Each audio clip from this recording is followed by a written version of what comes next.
いいもの見せてあげる。3、2、1、いくよ。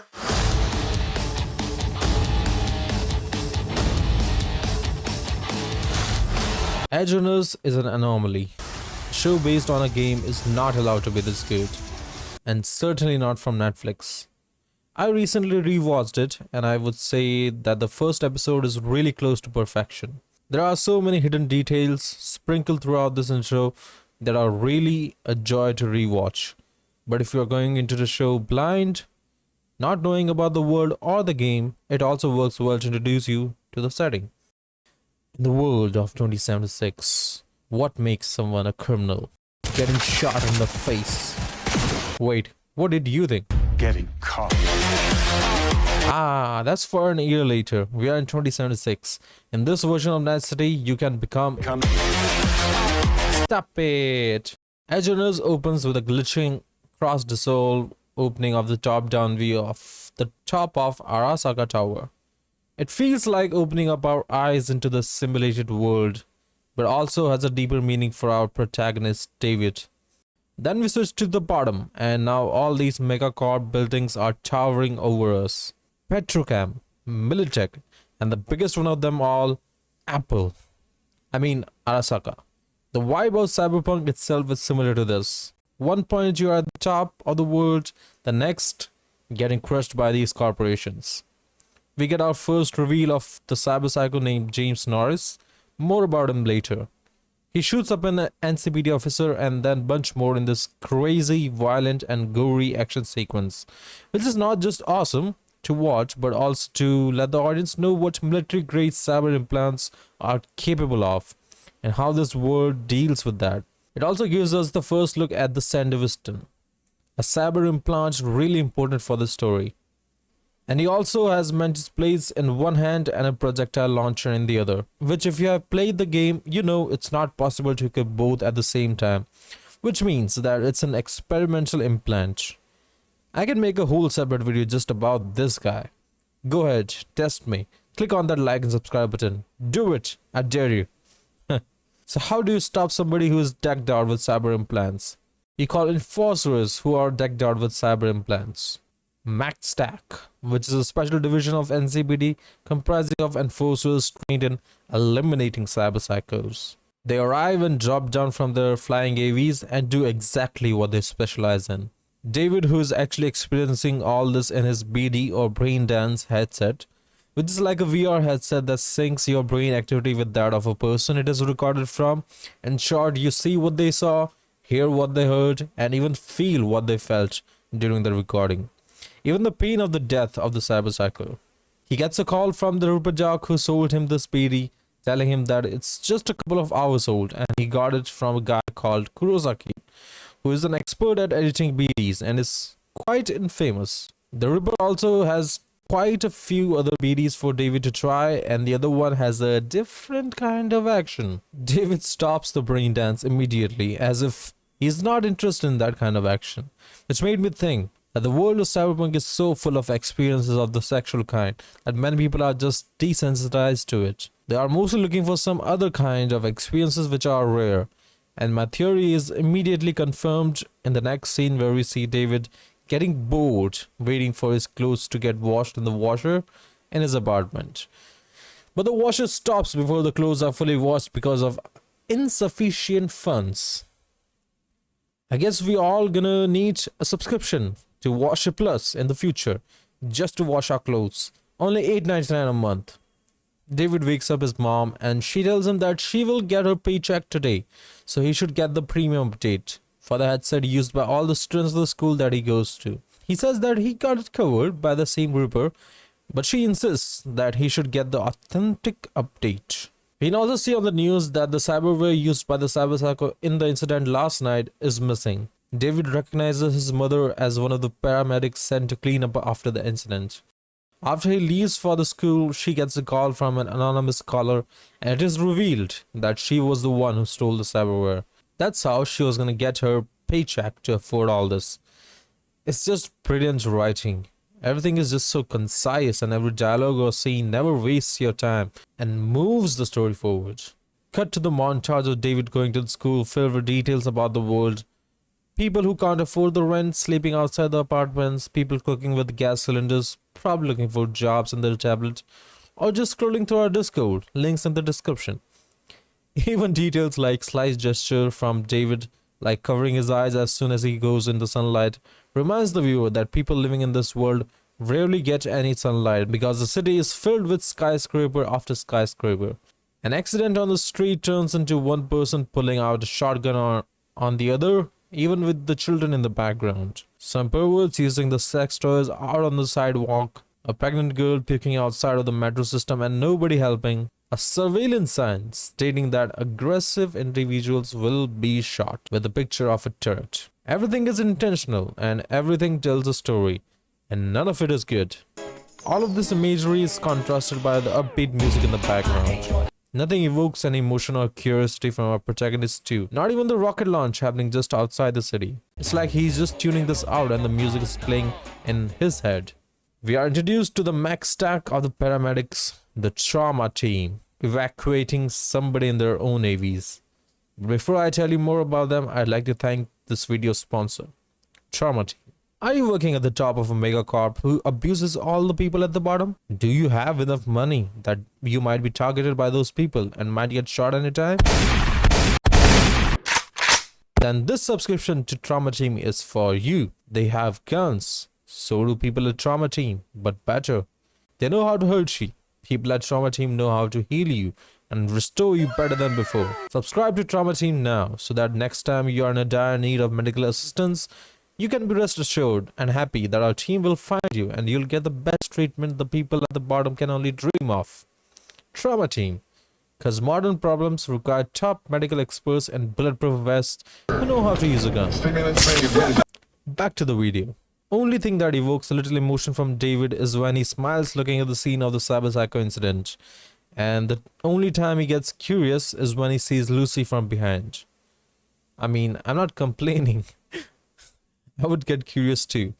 But when he looks around for her, she is nowhere to be seen. He arrives at the school, gets scolded by an AI hologram teacher for not being in his uniform. On the other hand, his headset looks like an off-market cheap hardware compared to the headsets worn by his classmates, which they bully him about as well. The session starts and the janky update workaround he got from the Ripper instead of paying for the update fries his and everybody else's headset. It is not even halfway point of the episode and things will just get worse and worse for David from this point onward. He gets called in the principal office with his mom and now they have to pay 10 times what they would if he just paid for the authentic update. The principal explains that even if they can pay it back, David really doesn't fit in. He is also an anomaly. More about that later. After the meeting, we get the final heart-to-heart between David's mom and David, where she explains that she has been working overtime just so that he could get proper education and a fighting chance in this cruel world. And before the conversation is finished, they find themselves in the crossfire on the road between the animals, one of the gang called the Night City, and an unnamed corpo traveling in his armored vehicle.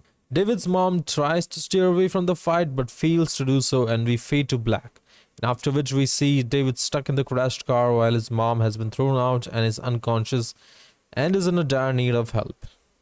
You see the trauma team arrive and David gets relieved for a second, but they didn't arrive for him or his mom. They are here to save the corpo guy who was attacked. And they leave both of them for the normal paramedics of the city because they didn't have the trauma team package.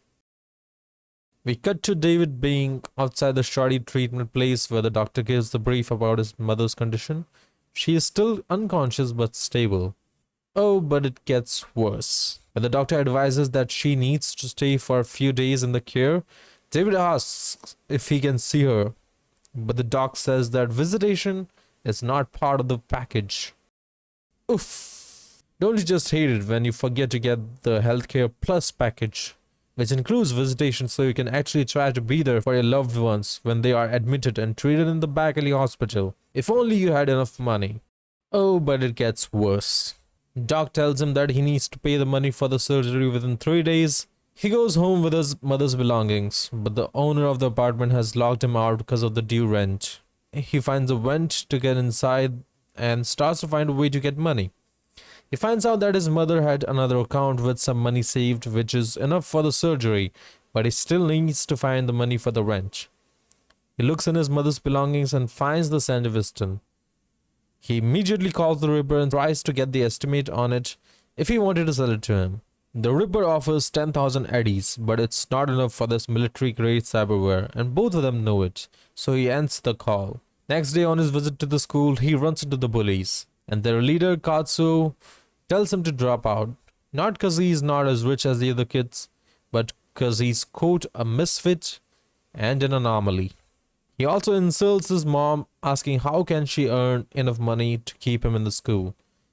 David is visibly and justifiably angry but keeps his composure because he doesn't want to go against his mother's wishes and get expelled from the school. But Katsuo keeps pushing him until David had enough and throws a punch, but is blocked easily. The reason? Katsuo is rich enough to get cyberware implants and was probably looking for a test subject. With the Strong Arms 400 implant on his hands, synced with the Kung Fu chip, he easily beats the shit out of David, who doesn't have any implants. David gets bloodied and Katsuo tells him to either get chromed up or just drop out. Oh, but it gets worse. He gets the call from the doc, who asks him to meet him, and when he does, sitting beat up outside the back alley hospital, doctor informs him that his mother has just passed away. She was stable before, but she was so overworked that the body just failed to recover. He asked him that he said the surgery was successful, and the doctor replies that there's only so much that they can do on the discount package. Oof. Oh, but it gets worse. Because there's no visitations included in the package, David can't see his mother even before budget-friendly cremation service suggested by the AI in the notepad provided by the dog after he leaves. And this is not the only time. You rarely see human-to-human connection on emotional topics in this world. Everyone is so far removed from each other that everybody feels alone, and emotional connection with another feels like a novelty to have. And after the death of the person who was closest to you, all you're left with is...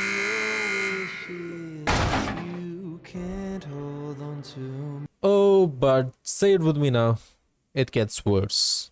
David doesn't even get time to mourn as he is carrying his mother's ashes back to their apartment, as he gets a voice message from the principal about the payment for the damages and is transferred to another institution. An AI-generated voice message for the bills and late fees penalty of basic utilities insurance. A voice message from the apartment owner for the rent, and all these people doesn't even care if he had lost a loved one. He gets into the apartment via the vent again, calls the Ripper and tries to sell the cyberware again to pay some of these bills. But just after one day, he drops the price from 10,000 to 6,000, even though it's worth much more. And all this pressure and frustration builds up in David. He's at the lowest point in his life and has lost the one real human connection he had. And then he gets a voice message from Katsuo to push him over the edge. He insults his recently deceased mother, and even the way she died is mundane to him. He writes it off to karma and tells David to not make the same mistake and just drop out. All the while, David is burning up with energy and anger.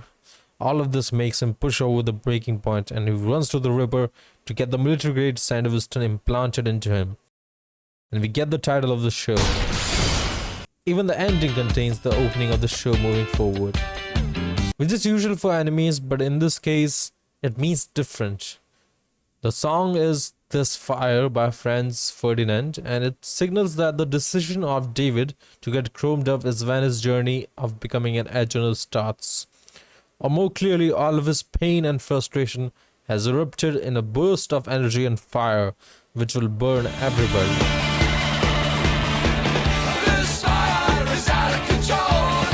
What an episode, truly a masterpiece in introduction and doesn't waste a single second of the 23-minute runtime. Only gripe I had is that they didn't give the relationship of David with his mother a little more breathing room so that we can all feel the emotional impact of her death a little bit more. But that's also a commentary on the world of cyberpunk. People are obsessed with the virtual world more than the real world. Only time they realize the value of what they had in the real world is when they lose it.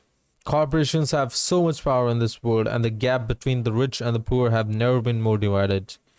On the other hand, David is an anomaly for so many reasons. He is from a middle class family going to the most prestigious institution.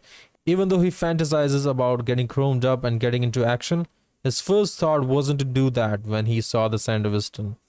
He chose to do that as his last resort. Even the animators decided to show him sitting different than everybody else in the classroom just to bring it home. This world needed an anomaly to shake things up, and David is not the kind of person to live a quiet life in peace. He will always choose to go down in a blaze of glory, and I'm glad we got to see his story. この世界で名を残す方法はどう生きるかじゃない。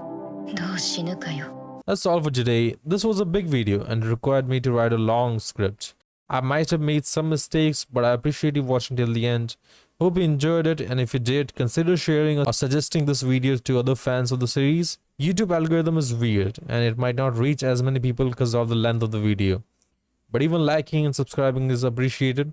Let me know if you want a full series review, and I'll see you guys in the next one. Second Act out.